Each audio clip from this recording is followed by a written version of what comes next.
মানুষ আছে সহজ সরল, মানুষ তাকে ধোঁকা দেয়, মানুষ তাকে বারবার বিপদে ফেলতে চায়, মানুষ তাকে ক্ষতি করতে চায়।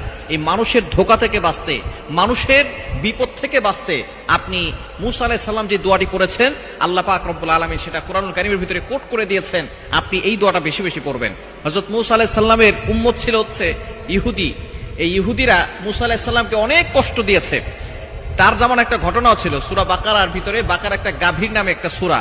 আল্লাহ পাক রব্বুল আলামিন এই ইহুদিদের ষড়যন্ত্র থেকে বাঁচার জন্যই আমাদেরকে সতর্ক বার্তা দিয়েছেন। আল্লাহ পাক রব্বুল আলামিন জানিয়ে দিয়েছেন পবিত্র কোরআনুল কারীমের ভিতরে সূরা বাকারার 68 থেকে 75 নম্বর আয়াত পর্যন্ত চমৎকার একটা ঘটনা আছে। এক ভাতিজা তার চাচাতো বোনের সাথে, একটা ছেলে তার চাচাতো বোনের সাথে প্রেম করে এই সেই মেয়েকে পাওয়ার জন্য এবং চাচার সম্পদকে নেওয়ার জন্য সেই চাচাকে মেরে ফেলেছিল। শেষ পর্যন্ত সেই চাচাকে মেরে ফেলার পরে অন্য একটা এলাকায় রেখে আসছে। তারপরে দুই দলের ভিতরে ঝগড়া শুরু হয়ে গেছে, ফাসাদ শুরু হয়ে গেছে। তারা চলে গিয়েছে মূসা আলাইহিস সালামের কাছে। মূসা আলাইহিস সালামের কাছে যাওয়ার পরে বলতেছে, মূসা তুমি যদি আল্লাহর নবী হও তাহলে এই সমস্যার সমাধান করে দাও। আল্লাহ পাক রব্বুল আলামিনের কাছে দোয়া করলেন। আল্লাহ পাক রব্বুল আলামিন বললেন যে তুমি তাদেরকে বলো তারা যাতে করে একটা গাভী জবাই করে।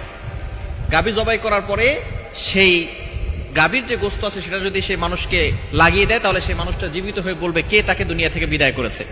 এবার তো তারা বনী ইসরাইলরা শুধু বারবার প্রশ্ন করতেছে গরুর কালার কেমন হবে, গরুর বয়স কত হবে, গরুটা কোন এলাকার হবে। এই প্রশ্ন করতে করতে মূসা আলাইহিস সালামকে অতিষ্ঠ করে ফেলেছিল। তখন হযরত মূসা আলাইহিস সালাম একটি দোয়া করেছিলেন। এই দোয়াটি পবিত্র কোরআনুল কারীমের 1 নম্বর পারার 9 নম্বর পৃষ্ঠার 11 নম্বর লাইন সূরা বাকারার 67 নম্বর আয়াতের ভিতরে আল্লাহ পাক রব্বুল আলামিন জানিয়ে দিয়েছেন, আউযু বিল্লাহি আন আকুনা মিনাল জাহিলিন।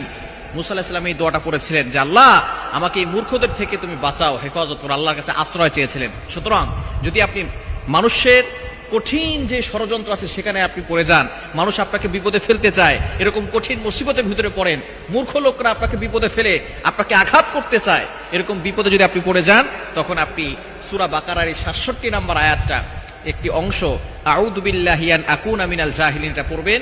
আল্লাহ পাক রব্বুল আলামিন আপনাকে মানুষের ষড়যন্ত্র থেকে হেফাজত করবে।